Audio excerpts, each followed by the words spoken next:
Bonjour à toutes et à tous, et aujourd'hui, dans cette vidéo pour le site internet artben.fr et la chaîne YouTube youtube.com/arthurbenchettrit, dans cette vidéo aujourd'hui, je vous présente tout simplement, je vous résume plutôt, la keynote qui a eu lieu le 23 octobre 2012, cette keynote présentée par Tim Cook, donc la keynote de Apple, qui devait présenter donc l'iPad mini. On voit ça tout de suite.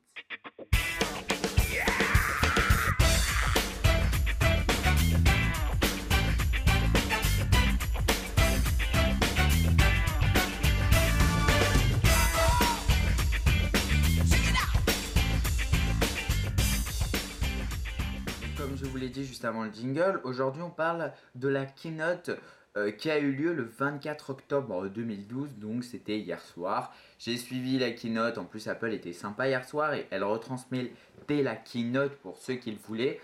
Moi j'ai pu la voir directement via l'Apple TV parce qu'il y avait une petite application Apple Event. Je sais pas si je prononce très bien, qui donc diffusait la keynote, ce qui était vraiment fabuleux.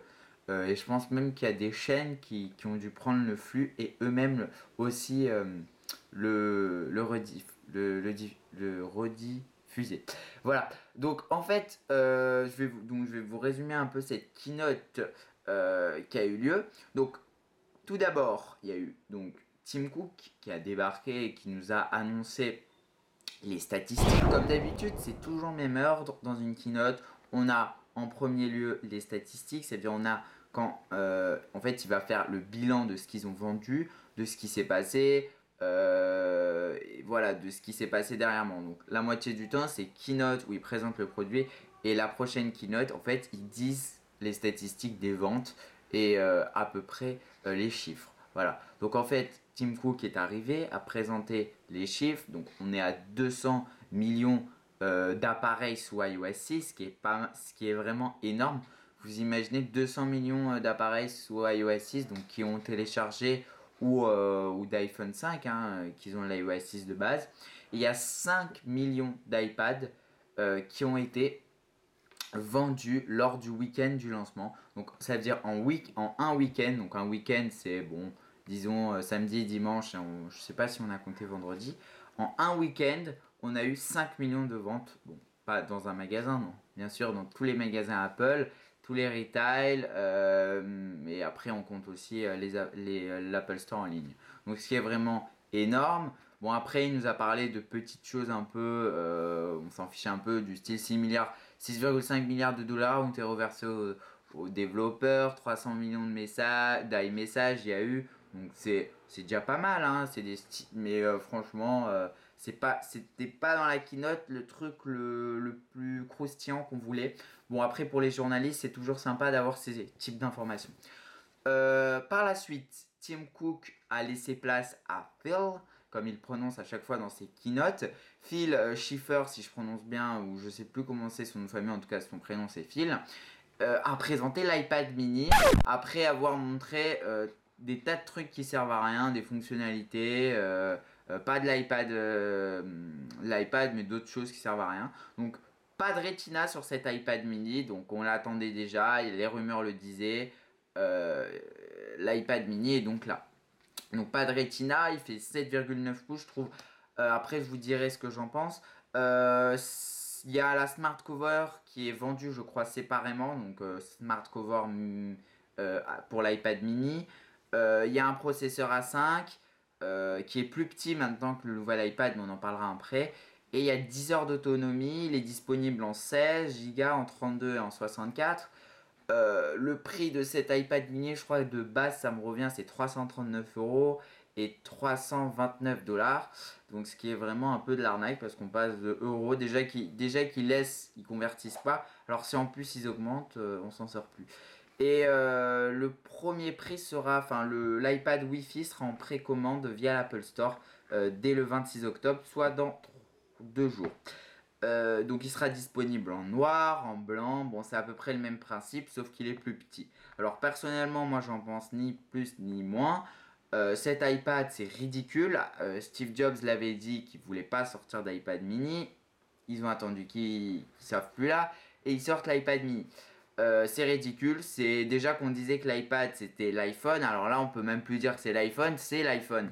Donc l'iPhone, l'iPad, voilà. Donc l'iPad, c'est la taille un peu plus qu'une taille d'une main. Donc vous imaginez ça, c'est l'iPad et ça, c'est l'iPhone. On est vraiment sur de l'idem. Encore, ils auraient créé un nouveau, une nouvelle interface graphique pour l'iPad mini. Là, oui, ça aurait été bien, un truc simple à utiliser. Mais enfin, déjà, c'est simple, je veux dire, mais je veux dire un truc nouveau. Il n'y a pas de nouveau truc, on savait déjà, petit iPad. Et c'est un peu décevant, je trouve. Voilà. Donc il est 53 plus fin. Il a 10 heures d'autonomie et il sera disponible en novembre, le 2 novembre, en Wi-Fi. Ah non, ça c'est pour l'autre. Donc maintenant on va passer à l'iPad de 4ème génération. Donc c'est le nouvel iPad. Moi je le qualifierais plutôt de iPad 3S parce que c'est l'iPad 3 mais en version améliorée, il n'y a pas de nouveauté. Mais bon, Apple l'a appelé quand même l'iPad avec la Retina Display, un peu commercial. Voilà, moi je l'appellerais ou iPad 4 ou iPad 3S. Mais bon, après chacun l'appelle comme il veut. Donc il y a de la 6X. Il paraît que la 6X c'est 2 fois plus rapide que l'ancien iPad. Bon, c'était pas ce qu'on attendait de l'iPad. L'iPad était déjà rapide. Il a la prise comme l'iPhone Lightning. Je sais pas si je prononce pas bien, j'arrive toujours pas à le prononcer. Donc il a le nouveau connecteur de l'iPhone 5, donc le nouvel connecteur. Et le premier prix de cet nouveau iPad est de 499 euros. Donc à peu près comme l'ancien en Wi-Fi. Et il sera disponible dans à peu près les mêmes dates, 26 octobre, que l'iPad mini. Voilà. Personnellement, encore une fois, mon avis sur ces nouveautés, pour l'instant, je trouve ça vraiment ignoble de la part de Apple. À part l'iPad mini, bon, je comprends un peu qu'ils aient sorti ça parce qu'il y en a qui attendaient un peu un truc plus petit. Moi, j'en ai vraiment pas l'utilité. Franchement, l'iPad, c'est vraiment la taille parfaite qu'on a pour une tablette en mobilité. Plus petit, non, c'est pas convenable. Voilà iBook 3, donc ils ont sorti l'iBook 3. Qu'est-ce que l'iBook 3? C'est pas un livre, ne vous inquiétez pas. C'est une petite application qui était déjà disponible, iBook, et ils l'ont mise à jour en version 3.0. Donc cette nouvelle version, elle intègre quoi? Elle intègre plus de pages à tourner avec la lecture en continu. Bref, plein de mots spécifiques, on s'en fiche un peu. En gros, maintenant, on peut partager des phrases d'un livre via Facebook, via Twitter ou via tout simplement d'autres réseaux sociaux, excusez-moi, et vous pouvez partager donc vos extraits préférés. Il y a l'intégration d'iCloud. iCloud, ça permet quoi? C'est-à-dire que vous n'êtes pas obligé de stocker vos livres sur votre iPad, votre appareil avec iBook. Vous pouvez tout simplement les avoir directement dans le cloud, donc vous pouvez les lire en ligne. C'est vraiment sympa ça, c'est vraiment la nouvelle fonctionnalité que j'attendais qui est arrivée.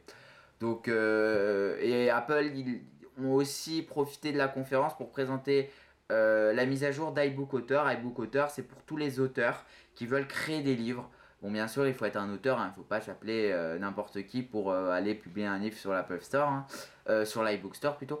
Donc ça devrait permettre de créer des e-books, excusez-moi, encore plus facilement. Donc avant c'était un peu plus complexe et maintenant vraiment ils l'ont poussé pour tout le monde. Donc si vous avez déjà un livre, bon après il faut voir avec les éditeurs et tout, mais bon, c'est déjà une bonne nouveauté. Côté Mac, il y a un nouveau MacBook Pro Retina. Donc l'ancien, il y avait déjà des MacBook Pro, mais ils n'étaient pas Retina. Il n'y avait que celui à 17 ou 15 pouces qui était Retina, je me souviens plus.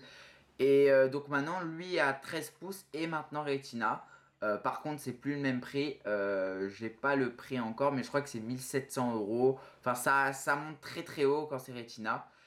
Et donc, il y a quelques petites nouveautés. Il est 20 fois plus léger, beaucoup plus léger. Bon, voilà, c'est des petites choses. Ensuite, il y a eu le Mac Mini qu'ils ont mis à jour. Donc, pour moi, il n'y a pas eu de mise à jour. Ils ont juste mis en fait 1 Tera à la place de 500 Go pour le serveur. Et maintenant, on a du SSD qui ne sert à rien.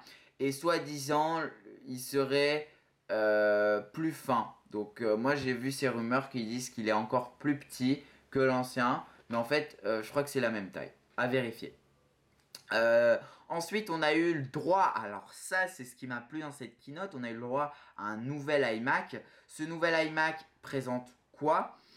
Tout simplement, il est 5 mm sur le coin, donc c'est vraiment bien. Il a un design simpliste, impressionnant, ça ressemble un peu à des choses de la version précédente, du style l'ancien iMac quoi. L'écran il est très très fin et il y a aussi la réflexion qui a été réduite de 75%, donc c'est vraiment pas mal. Et il y a deux tailles qui sont proposées, donc comme avant, c'est 21,5 et 27 pouces. Les caractéristiques, bon comme d'hab, c'est Core i7, Core i5. Il y a du Bluetooth, il y a du stockage flash, donc c'est la nouvelle nouveauté que je vais vous parler. Jusqu'à 768 Go, bon ça c'est des petites configs. Et le prix à partir de 1299 $. Et en euros, ça fait, je vais vous dire ça tout de suite, parce que j'ai le prix sous les yeux. Donc 1299 $ aux États-Unis donc. Et en France, nous avons le droit à avoir un prix, je vais vous dire ça. Et bah, je sais pas. Ah oui, voilà, 1349 € pour le 21,5 et 1879 pour le 27 pouces. Ce qui est vraiment très très cher quand même. Hein. Avant, on était sur du 1000 €, on augmente de presque 3, ouais, de 349 €. Voilà. Rien d'autre comme nouveauté. Ah oui, il fallait que je vous parle de la fusion. Donc en fait, il y a un nouveau mode qu'ils ont fait Apple. Ça veut dire que maintenant, on a du flash, mais aussi on a un disque dur de type normal, HDD. Mais en même temps, on peut avoir un disque dur flash. Qu'est-ce qui va se passer? Vous savez que les disques durs flash en ce moment, ils sont très chers pour le nombre de gigas. Un disque dur normal, on l'a à quoi? 1 Tera, ça coûte quoi? Au max 300 €. 300 € 1 Tera. Par contre, on a 128 Go pour 300 €. Pourquoi? Ou 256 pour 400-500 €. Pourquoi ce serait plus cher? Parce que maintenant on a une fonctionnalité qui encode plus vite, qui va plus vite, qui fait des choses plus rapidement. Donc cette technologie, nous l'a fait payer. Ça s'appelle le SSD. Donc qu'est-ce qu'ils ont eu l'idée Apple? C'est de fusionner du SSD avec un disque dur de type classique qui est vraiment lent. Donc si on fait la fusion, on peut, imaginons iMovie, c'est lourd. Internet, c'est un peu lourd quand même. Du traitement de texte, bon, ça va. Mais toutes les choses qui sont les moins lourdes, on les met sur le disque dur qui va le plus lentement. Mais le flash, on le met avec les applications qui vont le moins rapidement. Donc en fait, ce qui se passe, c'est que l'iMac est bien proportionné et on a une vitesse qui reste parfaite. Et c'est de ça où s'est inspiré donc Fusion, le nouveau mode de Apple. C'est vraiment la nouveauté que j'ai appréciée durant cette keynote. Sinon, c'est que du superficiel. On remet à neuf les produits, on les redessine, on les refait, mais il n'y a pas de nouveauté. C'est pas révolutionnaire, c'est plutôt évolutionnaire. La keynote était plutôt évolutionnaire et pas révolutionnaire. Voilà, j'espère que je vous ai tout dit sur cette keynote de l'iPad mini du 23 octobre 2012. Non, 24 octobre 2012, excusez-moi. Cette keynote a été... non, c'était la keynote du 23 octobre 2012, je me suis trompé. Donc voilà, cette keynote était quand même à peu près réussie avec beaucoup de nouveautés. Vous pouvez néanmoins vous abonner sur ma chaîne YouTube, youtube.com/ArthurBenchetrit, ça me fera vraiment plaisir. Et en plus, vous pouvez suivre toutes mes nouvelles vidéos. Et n'oubliez pas de laisser un pouce vert si vous avez bien aimé cette vidéo. Merci à toutes et à tous qui m'ont regardé jusqu'à la fin. Merci, ciao ciao, bye.